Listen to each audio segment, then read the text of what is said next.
Duskbloods, aka the game that is going to prove that Nintendo is for all gamers, even the hardcore.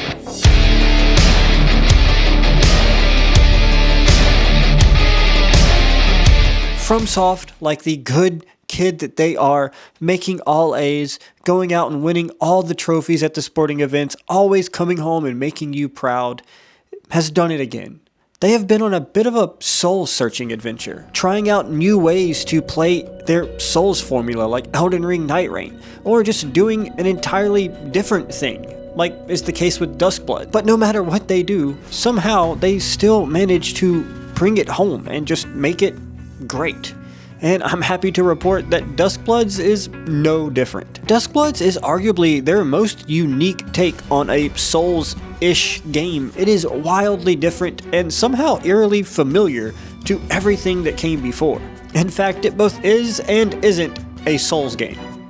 But after playing a metric ton this past weekend in the playtest, I can happily report that, yep, they've done it again. Now, Duskbloods is not a traditional FromSoft game, but at this point, what really is a traditional FromSoft game? We've had so many different takes on their lauded Souls formula, and now with the various different spin-offs they're doing, I think FromSoft is still kind of defining what FromSoft is.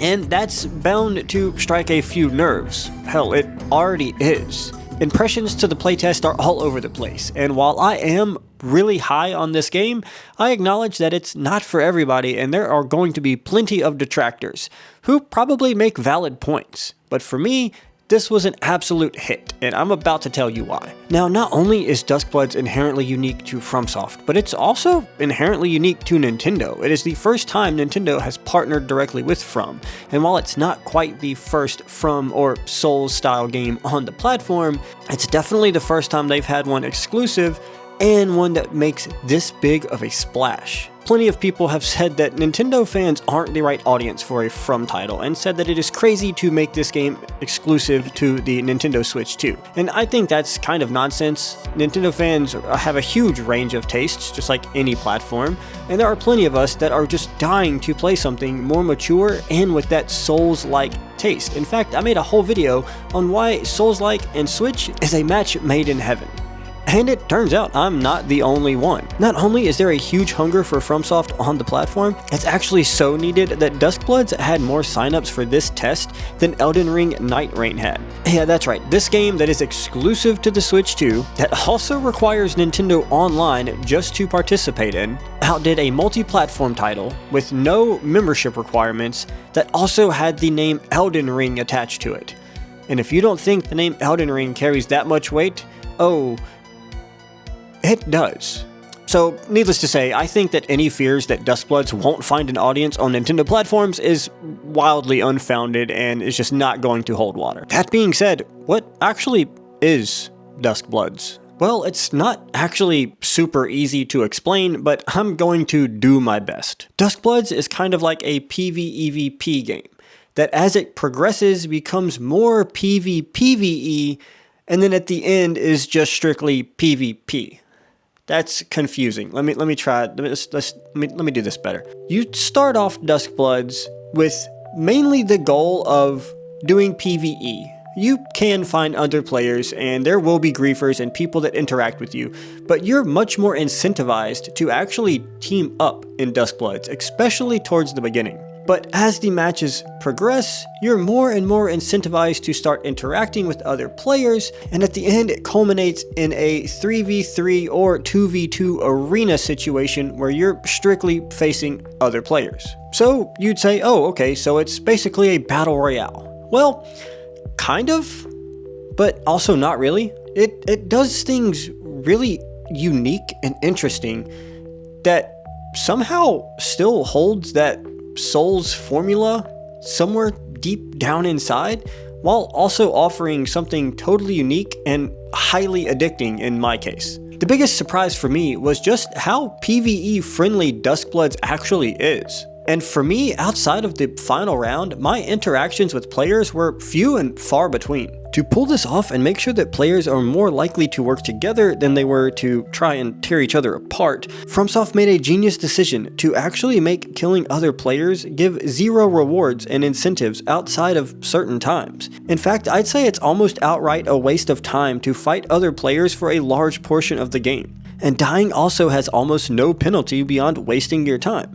So you're not really gaining anything or hindering the competition by fighting each other, at least for the most part. So if you haven't seen the game at this point, you're probably kind of confused. So how does a match of Duskbloods actually work? Well, it's actually a lot like playing a fast-paced version of a Souls game. You spend the lion's share of your time fighting NPC enemies and upgrading your character, exploring, gaining buffs for you and your kin, which are NPC companions that you can summon at certain areas throughout the map. The goal overall is to just level up and collect virtue points, which are basically just points that are assigned to you for completing a number of objectives. These are basically your winning points. This is what you're going for. The whole core of the game revolves around collecting virtue points.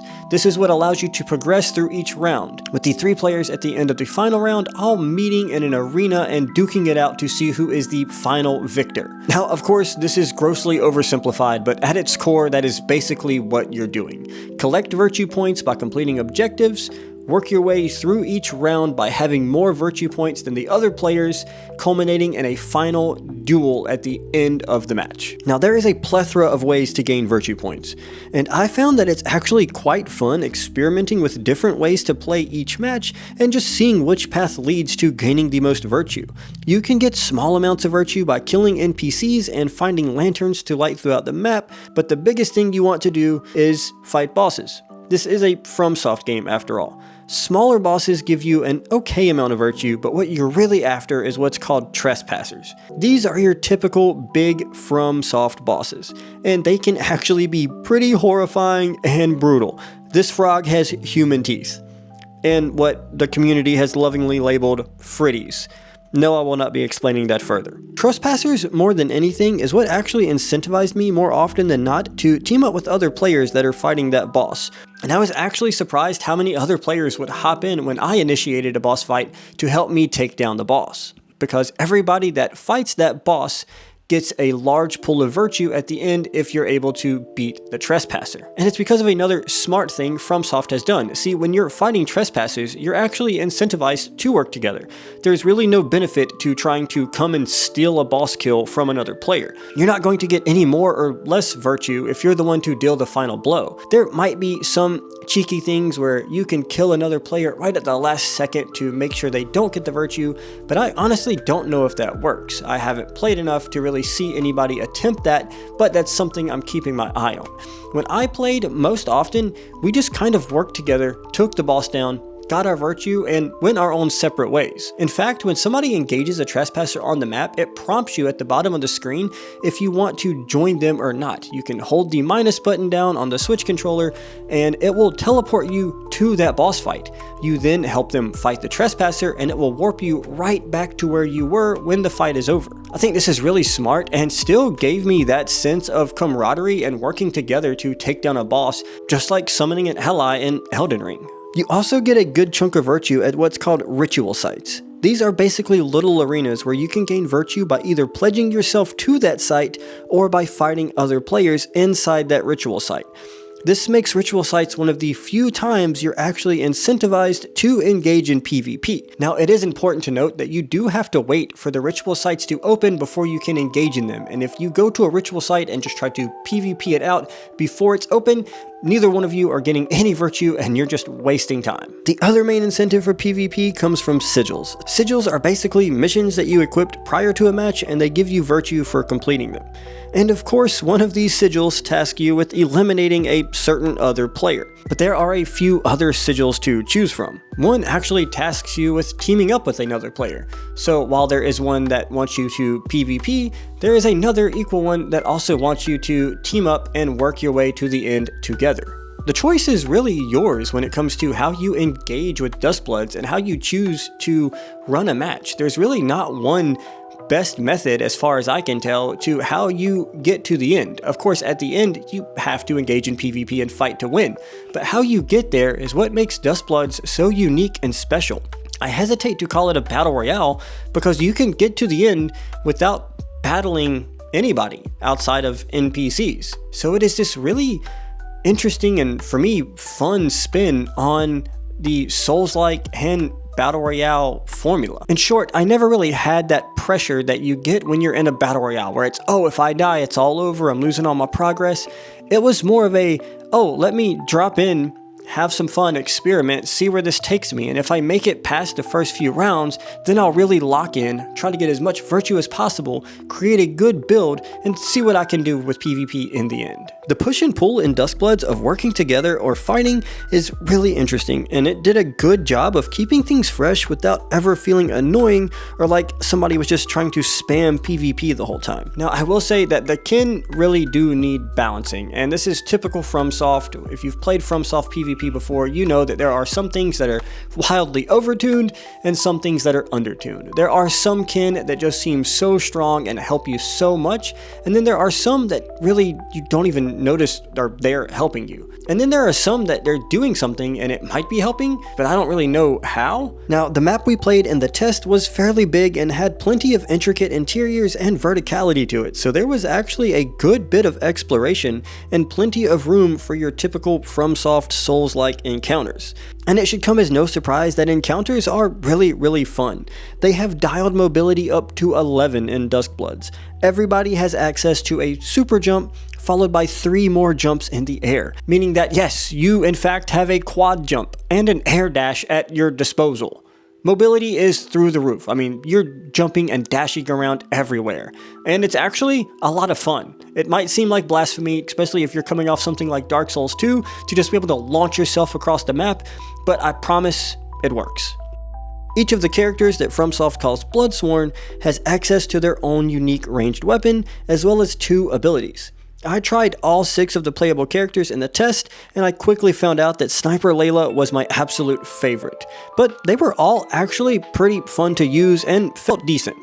Zork, the wild-looking armored belle that fires rockets and can fly, is going to be hell to fight in the final game. Of course, throughout each match, you're leveling up your Bloodsworn, upgrading abilities, and getting stronger to take on the bigger bosses and get yourself ready to face off in that final round. Players are slowly culled throughout the match over the course of 4 rounds.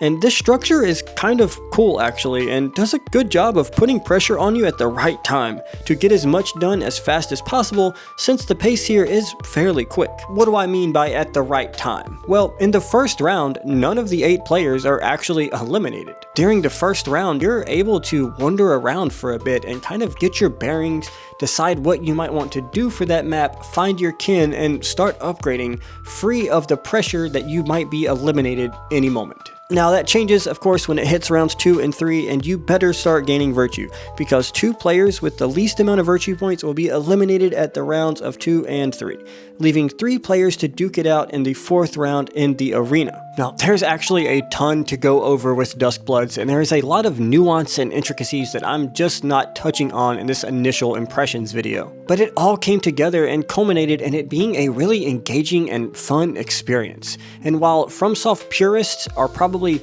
screaming at the monitor right now telling me I am so wrong, I truly think this is good for FromSoft. And as much as I would have loved a traditional FromSoft to be this Switch exclusive, their own Bloodborne if you will, I think this is actually a good thing. It introduces Nintendo fans to a new side of FromSoft and gives them an entirely new outlet for trying some of these cool ideas.